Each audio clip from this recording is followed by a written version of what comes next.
श्री गणेशाय नमः। श्री शिव महापुराण विघ्नेश्वर संहिता। प्रयाग में सूत जी से मुनियों का तुरंत पाप नाश करने वाले साधन के विषय में प्रश्न,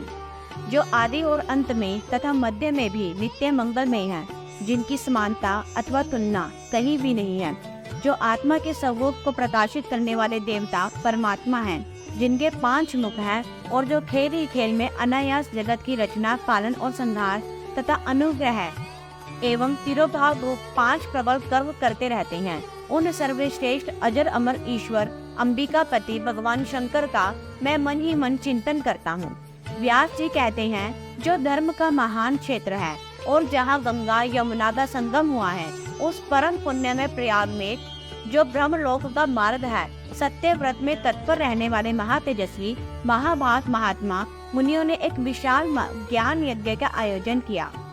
उस ज्ञान यज्ञ का समाचार सुनकर पौराणिक शिरोमणि व्यास शिष्य महामुनि सूत जी वहां मुनियों का दर्शन करने के लिए आए। सूत जी को आते देख वे सब मुनि उस समय हर्ष से खिट उठे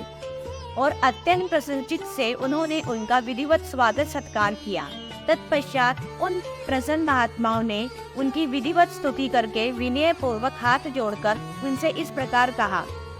सर्वज्ञ विद्वान रोमहर्षण जी, आपका भाग्य बड़ा भारी है। इसी से आपने व्यास जी के मुख से अपनी प्रसन्नता के लिए संपूर्ण पुराण विद्या प्राप्त की, इसलिए आप आश्चर्य स्वरूप कथाओं के भंडार हैं। ठीक उसी तरह जैसे रत्नाकर समुद्र बड़े बड़े सारभूत रत्नों का आधार है, तीनों लोकों में भूत वर्तमान और भविष्य तथा और भी जो कोई वस्तु है वह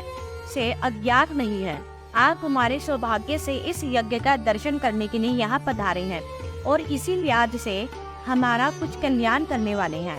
क्योंकि आपका आगमन निरर्थक नहीं हो सकता। हमने पहले भी आपसे शुभायुक्त तत्व का पूरा वर्णन सुना है, किंतु उससे तृप्ति नहीं होती। हमें उसे सुनने की बारंबार इच्छा होती है। उत्तम बुद्धि वाले सूत जी, इस समय हमें एक ही बात सुननी है। यदि आपका अनुग्रह हो तो गोपनीय होने पर भी आप उस विषय का वर्णन करें। घोर कलयुग आने पर मनुष्य पुण्य कर्म से दूर रहेंगे, दुराचार में फंस जाएंगे और सबके सब सत्य भाषण से मुंह फेर लेंगे, दूसरों की निंदा में तत्पर होंगे, पराये धन को हड़प लेने की इच्छा करेंगे, उनका मन पराई स्त्रियों में आसक्त होगा तथा वे दूसरे प्राणियों की हिंसा किया करेंगे, अपने शरीर को ही आत्मा समझेंगे, मूढ़, नास्तिक और पशु बुद्धि वाले होंगे, माता पिता से द्वेष रखेंगे,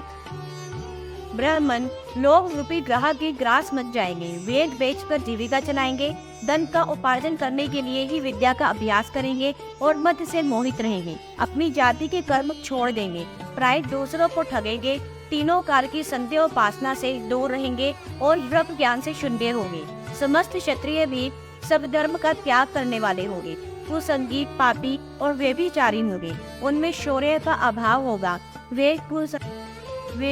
कुंसित चौर्य कर्म से जीविका चलाएंगे, शूद्रों का सा बर्ताव करेंगे, वो उनका चिन्ह कान का किंकर बना रहेगा, वैश्य, संस्कार भ्रष्ट, समधर्म त्यागी, कुमार्गी, धनोपार्जन परायण तथा नाक तोड़ में अपनी पोषित वृत्ति का परिचय देने वाले होंगे। इसी तरह शूद्र ब्राह्मणों के आचार में तत्पर होंगे, उनकी आकृति उज्ज्वल होगी, अर्थात वे अपना कर्म धर्म छोड़कर उज्ज्वल वेशभूषा से विभूषित हो व्यर्थ घूमेंगे। वे स्वभावतः ही अपने धर्म का त्याग करने वाले होंगे,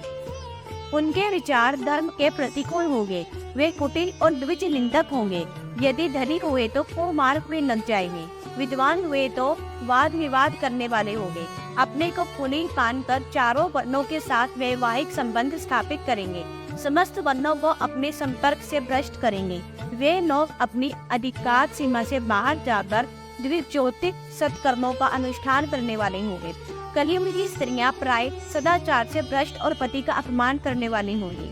सास ससुर से द्रोह करेंगी, किसी से भय नहीं मारेंगी, मलिन भोजन करेंगी, उससे भाव में तत्पर होंगी, उनका क्षीण स्वभाव बहुत बुरा होगा और वे अपनी पति की सेवा से सदा ही विमुख रहेंगे।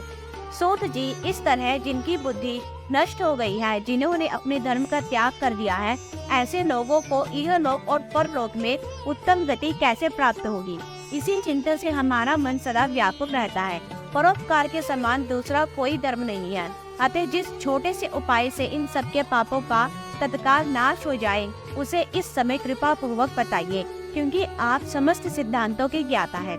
व्यास जी कहते हैं, उन भाविक आत्मा